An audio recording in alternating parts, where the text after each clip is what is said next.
ব্যাংকের টাকা ব্যালেন্স শিটে আছে, বাস্তবে নেই। বড় বড় কোম্পানির টাকা দেশের বাইরে চলে গেছে। বর্তমানে বাংলাদেশের মতো উন্নয়নশীল দেশের অর্থনীতির শোচনীয় পরিস্থিতির জন্য দায়ী বেক্সিমকোর মতো বড় কোম্পানিগুলো। টেকসই উন্নয়নের জন্য এবং বৈষম্যহীন বাংলাদেশ করতে বাজার ভিত্তিক অর্থনীতির দিকে এগোতে হবে বলে মন্তব্য করেছে পরিকল্পনা উপদেষ্টা ডক্টর ওয়াহিদুদ্দিন মাহমুদ। শনিবার রাজধানীর এক অভিজাত হোটেলে বাংলাদেশ উন্নয়ন গবেষণা প্রতিষ্ঠানের পক্ষ থেকে আয়োজিত বিআইটিএস বার্ষিক সম্মেলনে এসব কথা বলেন তিনি। অর্থনীতিতে স্থিতিশীলতা ফেরানো এ সরকারের পক্ষে সম্ভব নয় বলে তিনি অভিমত দেন।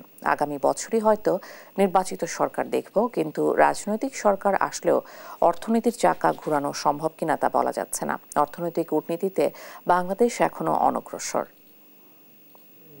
গভর্নমেন্ট খুব স্বল্পকালীন, এটা তো আমি ব্যক্তিগতভাবে মনে করি আগামী বছরই আমরা